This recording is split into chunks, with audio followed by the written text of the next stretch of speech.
Hello बच्चों, कैसे हैं आप लोग। तो बच्चों आज हम 11th क्लास से डाइजेशन एंड एब्जॉर्प्शन नाम के चैप्टर से बहुत ही इंपॉर्टेंट टॉपिक कवर करने जा रहे हैं या उसके बारे में हम डिस्कस करेंगे। तो सर पहले ये बताइए कि आपने बहुत ही इंपॉर्टेंट क्यों कहा बच्चों, क्योंकि सीबीएसई पॉइंट ऑफ व्यू से तो ये इंपॉर्टेंट है ही टॉपिक, लेकिन नीट लेवल पर भी इससे बहुत सारे क्वेश्चन अक्सर देखने को मिलते हैं। ठीक है ना। टॉपिक का नाम है सलाइवरी ग्लैंड, लेकिन सबसे पहले हम थोड़ा सा इंट्रो से शुरू करेंगे, क्योंकि हम डाइजेस्टिव सिस्टम कंप्लीट कर चुके हैं। तो हमारा डाइजेस्टिव सिस्टम में डाइजेस्टिव ट्रैक जो कंप्लीट किया, उसके बाद हमारा टॉपिक बनता है डाइजेस्टिव ग्लैंड्स। यानी कि बच्चों मैं कंसीडर करूंगा digestive glands. Okay, our topic, main topic is digestive gland. देखो बच्चों, हमने जो एलिमेंट्री कैनाल या डाइजेस्टिव ट्रैक को पढ़ा, नो डाउट बहुत डिटेल में बहुत अच्छे से हम लोगों ने उसको समझा, लेकिन बच्चों एक बात हमेशा याद रखना कि खाना हमारा जो डाइजेस्ट होता है दो चीजों से होता है। एक मैकेनिकली, यानी कि कोई ना कोई कॉन्ट्रैक्शन रिलैक्सेशन होगी। दूसरा है केमिकली, कुछ केमिकल्स उसके ऊपर एक्ट करेंगे। किसके ऊपर? खाने के ऊपर। और उस खाने के अंदर, उस फूड के अंदर जो हमारे कंपोनेंट है। देखो बच्चों, आज मैं एक चलो छोटी सी चीज आपके लिए ऐड करता हूं। अगर हम बात करें कंपोनेंट ऑफ फूड, ठीक है ना, अगर कोई आपसे पूछ ले बताओ बायोमोलिक्यूल फूड के अंदर कौन कौन से हैं, ठीक है, तो आपने बताना है नंबर 1 कार्बोहाइड्रेट,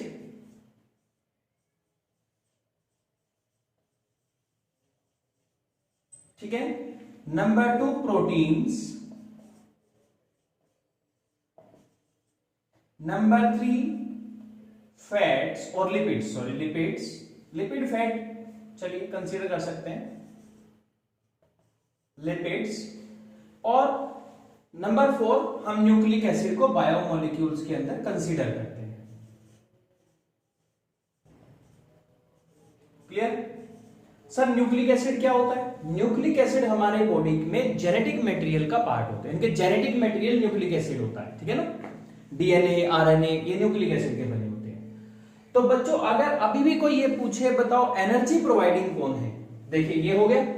अब हम बात करते हैं हमारे फूड के मेजर कंपोनेंट की, तो ये 3 तो रहेंगे ही रहेंगे, ये पोर्शन तो रहेगा ही रहेगा।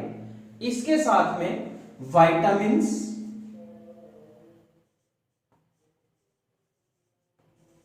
मिनरल्स भी ऐड हो जाएंगे, वाटर जैसे कि वो सब ऐड हो जाएंगे। क्लियर? अब बच्चों आपने ध्यान रखना है कि मैं एडिशनल, मेरे माइंड में एक टॉपिक आ गया, चलो मैंने आपको बता दिया।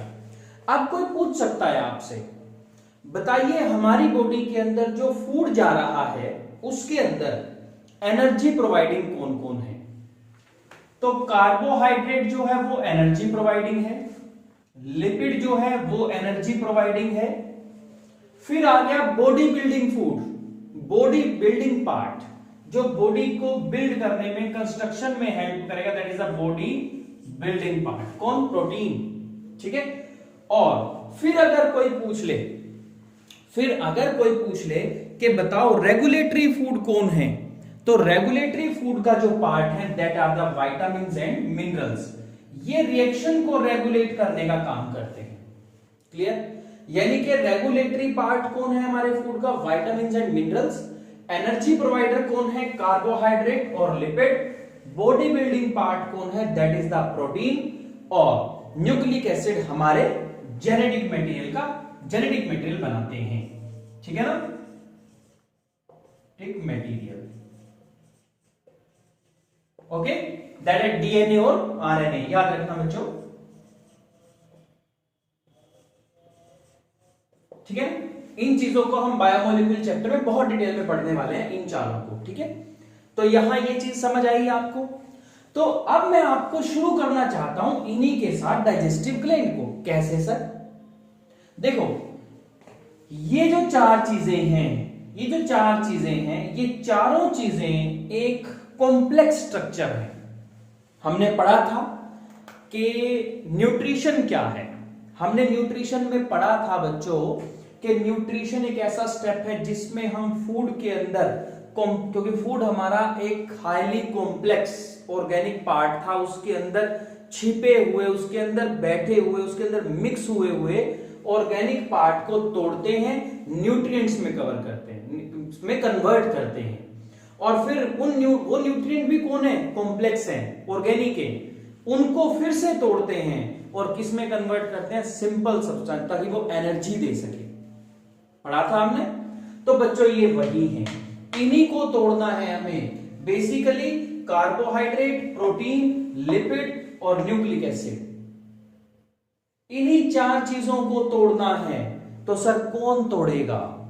अब हमारा मेजर पॉइंट आ गया कि सर इन सब को कौन तोड़ेगा? ये सब बच्चों केमिकली और मैकेनिकली दोनों तरीके से टूटते हैं, ठीक है। अब केमिकली तो आपको पता चल गया, peristalsis, regular contraction and relaxation, ठीक है। लेकिन मेजर रोल जो है तोड़ने का वो है केमिकल डाइजेशन। क्या है? Chemical digestion. और वो केमिकल डाइजेशन कौन करते हैं? वो केमिकल जो सिक्रीट करते हैं वो है डाइजेस्टिव ग्लैंड्स। यानी कि बच्चों हमारी बॉडी के अंदर कुछ सेल्स, कुछ बॉडी के पार्ट ऐसे हैं जो क्या सिक्रीट करते हैं? कुछ एक ऐसे केमिकल सिक्रीट करते हैं जो हमारे फूड को तोड़ने का काम करते हैं। और वो बेसिकली कौन है? These all are the enzymes. कौन है वो? एंजाइम्स। तो यानी कि सर डाइजेस्टिव ग्लैंड वो है जो डाइजेस्टिव एंजाइम्स को सिक्रीट करती हैं, या वो ऐसे केमिकल को सिक्रीट करती हैं कि वो क्या करें? हमारे फूड को ब्रेक डाउन करने में हेल्प करें। तो सर एक साइड तो आपने एंजाइम कह दिया और एक साइड कह दिया या फिर ऐसे। इसका मतलब क्या है? इसका मतलब है बच्चों कि कोई जरूरी नहीं है कि हर ग्लैंड एंजाइम ही सिक्रीट करे। देखिए, सबसे पहले मैं बताना चाहूंगा आपको कि डाइजेस्टिव ग्लैंड है कौन सी। हमारी बॉडी के अंदर एलिमेंट्री कैनाल के अंदर भी कुछ ऐसे पार्ट हैं जो एलिमेंट्री कैनाल का भी पार्ट है, और वो क्या है? कुछ ना कुछ सिक्रीट भी करते हैं। यानी कि वो इंटरनल डाइजेस्टिव ग्लैंड हुए किसके? एलिमेंट्री कैनाल के। और कुछ ग्लैंड ऐसी हैं जो एलिमेंट्री कैनाल का पार्ट नहीं है और कुछ ना कुछ सिक्रीट करती हैं हमारे फूड को तोड़ने के लिए। तो एसोसिएटेड डाइजेस्टिव ग्लैंड हुई ना। क्लियर? चलिए, सबसे पहले बच्चों अगर मैं बात करूं हमारी ग्लैंड्स की, मैं आपको नाम बताना चाहूंगा ग्लैंड्स के। नंबर 1 पहला नाम है हमारा salivary gland.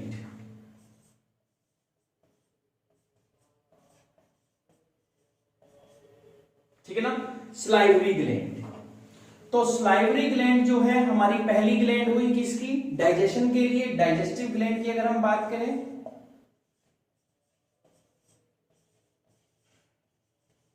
Okay, number 2 second gland जो है हमारी that is liver. Third gland जो है हमारी दैट इज द पैंक्रियास। क्या है? पैंक्रियास। क्लियर? उसके बाद फोर्थ ग्लैंड जो है हमारी बच्चों that is the stomach. Fifth gland जो बच्चों है हमारी that is the small intestine.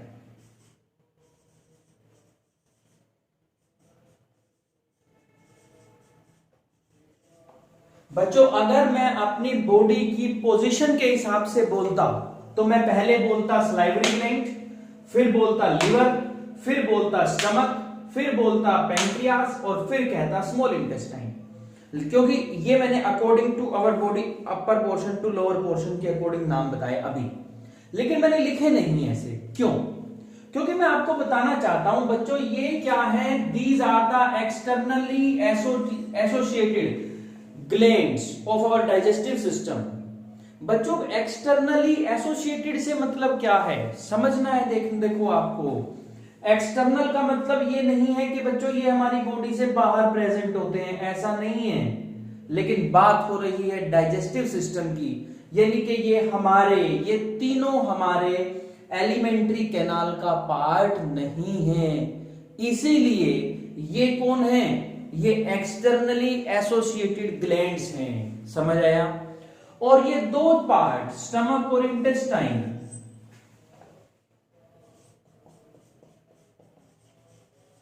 External associated, ठीक है ना, आप कैसे भी समझ सकते हैं, ठीक है। और ये क्या है, एक्सटर्नल में किस बिहाफ पे कह रहा हूं बच्चों, एक्सटर्नल टू एलिमेंट्री कैनाल कह रहा हूं। समझ आया? क्लियर? और ये दोनों जो हैं ये इंटरनल पार्ट हैं। अब बच्चों मैं ये इंटरनल क्यों कह रहा हूं, कि इंटरनल कहा मैंने केवल एलिमेंट्री कैनाल के बिहाफ में। बच्चों याद रखना है, इन चीजों को कभी डिनाई नहीं करना, कभी नहीं भूलना, ठीक है ना। क्यों? क्योंकि जो हमारा इंटरनल पार्ट है यानी कि एलिमेंट्री कैनाल है, उसके पार्ट हैं ये दोनों, ये उसके पार्ट भी हैं और डाइजेस्टिव ग्लैंड्स का भी काम करते हैं, ठीक है। तो हमारे डाइजेस्टिव ग्लैंड टोटल कितनी हुई, 5 हुई बच्चों। 3 जो है वो एक्सटर्नल है और 2 जो है वो इंटरनल है। एक्सटर्नल क्यों है, क्योंकि वो हमारे एलिमेंट्री कैनाल का हिस्सा नहीं है, पार्ट नहीं है, और ये जो है हमारे एलिमेंट्री कैनाल का पार्ट है। लेकिन हाँ, 5 होती हमारी बॉडी के अंदर है। कभी सोचो कि तो सर बॉडी से बाहर लगी हुई है, कहीं पे बाहर नहीं है, बॉडी के अंदर ही है। समझ आया? क्लियर? अब ठीक, चलिए अब हम बात करते हैं इनके सिक्रीशन की। जहां हम ये बोल रहे थे कि डाइजेस्टिव ग्लैंड वो ग्लैंड्स हैं, देखो डेफिनेशन कैसे लिखनी है, कि जो हमारी बॉडी के अंदर ऑर्गन और सेल कुछ भी सिक्रीट करती है उसे ग्लैंड बोलते हैं। क्या बोलते हैं? ग्लैंड बोलते हैं। और आपने छोटी क्लासेस में पढ़ा कि हमारे पास 2 तरह की ग्लैंड प्रेजेंट है। देखिए मैं यहां पे लिख रहा हूं, that is exocrine and endocrine gland, ठीक है ना। Exocrine gland and endocrine gland. बच्चों बहुत सी डिटेल है, मैं आपको इसको लास्ट चैप्टर में इसे कवर करूंगा, लेकिन मैं यहां हमारे डाइजेशन से रिलेटेड जो पॉइंट है वो बताऊंगा। एक्सोक्राइन ग्लैंड वो होती हैं जो अपने सिक्रीशन को हमारी बॉडी में ओपन स्पेस में सिक्रीट कर देती हैं, और एंडोक्राइन ग्लैंड वो होती है जो अपने सिक्रीशन को हमेशा कभी भी ओपन स्पेस में सिक्रीट नहीं करती, वो हमेशा ब्लड वेसल में सिक्रीट करती है। समझ आया? और जो आप छोटी क्लासेस में पढ़ते आए हो, अब अगर मान लीजिए एक्सोक्राइन ग्लैंड को कोई प्रोडक्ट अपना सिक्रीट करना है किसी बॉडी के अंदर, बॉडी के किसी पार्ट के अंदर, ओपन स्पेस के अंदर, तो आपको पाइप चाहिए, आपको एक डक्ट चाहिए वहां तक उसे भेजने के लिए। इसीलिए एक्सोक्राइन ग्लैंड को डक्ट्स ग्लैंड कहा जाता है। समझ आया?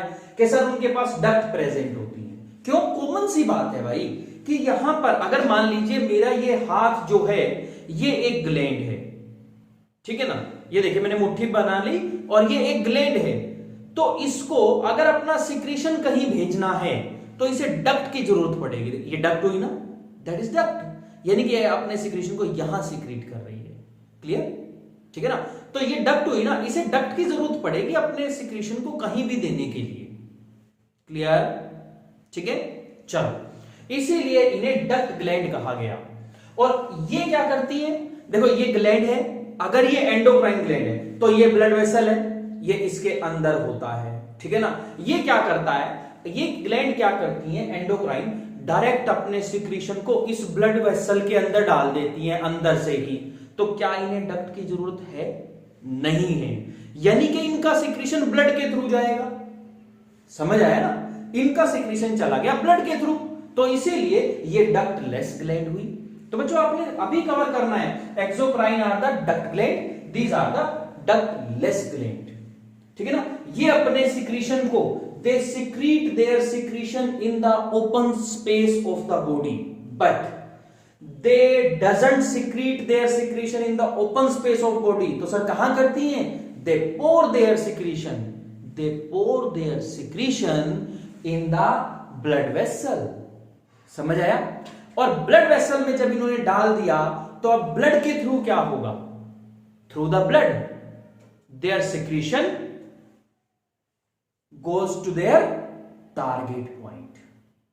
ठीक है ना। यहां टारगेट पॉइंट पर भेजने के लिए डक्ट प्रेजेंट थी, लेकिन यहां टारगेट पॉइंट पर भेजने के लिए ब्लड वेसल हैं, ब्लड की पाइप्स हैं बच्चों। समझ आया? तो ये मेरे बेसिकली जो मैंने अभी आपको बताया ना, ये मेरे डाइजेस्टिव ग्लैंड का पार्ट नहीं है। लेकिन सर आप क्यों बता रहे हो? क्योंकि मुझे बताना पड़ेगा। क्यों? क्योंकि ये जो ग्लैंड्स हैं ये बेसिकली अगर मैं डाइजेस्टिव ग्लैंड में पढ़ रहा हूं तो ये सारी क्या है? एक्सोक्राइन है। क्या है ये? एक्सोक्राइन। आपको याद रखना है बच्चों कि ये एक्सोक्राइन ग्लैंड होने की वजह से अपने पास डक्ट रखती हैं और उन डक्ट से अपने सिक्रीशन को जहां फूड को डाइजेस्ट करना है वहां भेजती हैं। अब समझ आया आपको? क्लियर?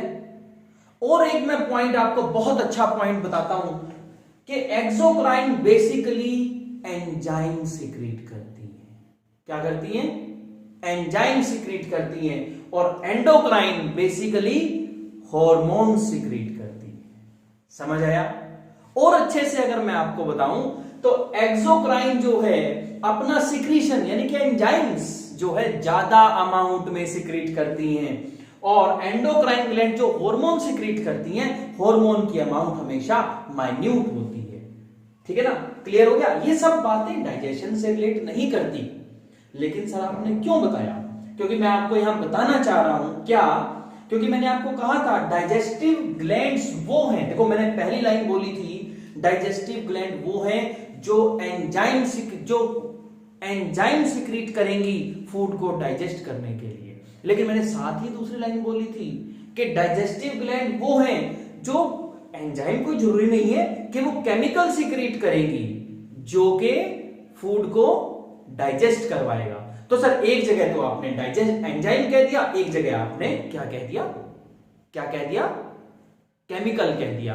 तो बच्चों पहली बात तो यह है कि एंजाइम भी केमिकल होते हैं। दूसरी बात समझने की क्या है कि बच्चों जो हमारी लिवर है ये हमारी बॉडी की सबसे बड़ी ग्लैंड है और ये डाइजेशन में हेल्प करती है। लेकिन क्वेश्चन आता है नीट में भी और सीबीएसई में भी, सबसे बड़ी ग्लैंड होने के बावजूद भी कोई भी एंजाइम सिक्रीट नहीं करती। तो सर ये क्या हुआ? एंजाइम सिक्रीट नहीं करेगी तो फूड को डाइजेस्ट कैसे करेगी? नहीं, ये एंजाइम सिक्रीट नहीं करेगी लेकिन फूड को डाइजेस्ट भी करवाएगी। कैसे? कि सर ये बाइल सिक्रीट करती है, बाइल जूस सिक्रीट करती है और उसके अंदर कभी कोई एंजाइम नहीं होता। तो क्या होता है? सर वो केमिकल होते हैं जो नीचे जाकर के फैट की डाइजेशन, और फैट की डाइजेशन को बोलते हैं अमल्सिफिकेशन ऑफ फैट। क्या बोलते हैं? अमल्सिफिकेशन ऑफ फैट, यानी कि फैट की अमल्सिफिकेशन में हेल्प करवाते हैं, यानी कि दूसरे एंजाइम्स को एक्टिवेट करते हैं कि आप काम करिए। समझ आया ना? तो डाइजेस्टिव ग्लैंड हुई ना? क्लियर?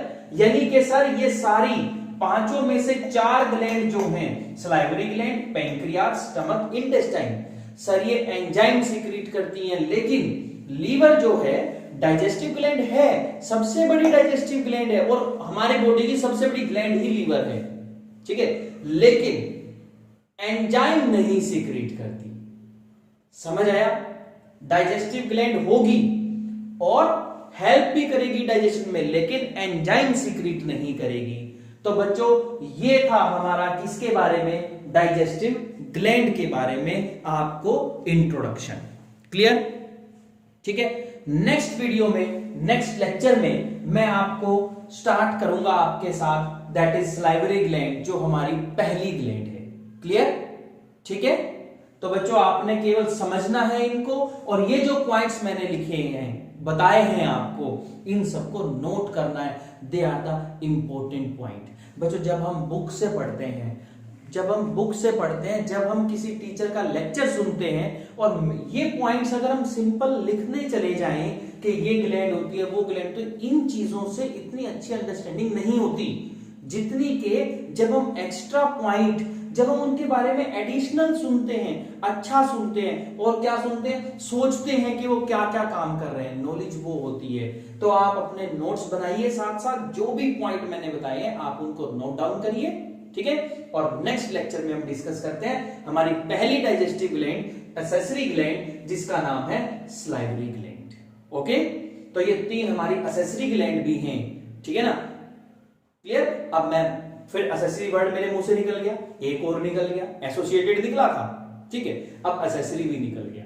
एक्सेसरी का मतलब पता क्या होता है बच्चों, देखो 2 तरह के हमारे पास एक गाड़ी है, आपने पहले गाड़ी खरीदी और फिर आप गए किसी कार शॉपिंग पे, ठीक है, और आपने कहा भैया इसकी एक्सेसरी दिखाओ।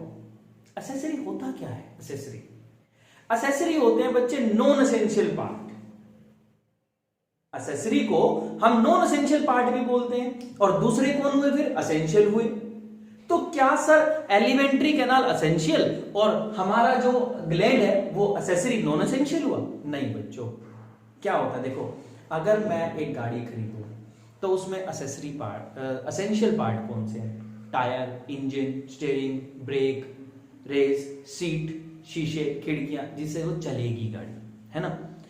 लेकिन accessory music system, perfume, mat और अच्छा डेकोरेशन, ठीक है ना। क्यों होता है ये जरूरी?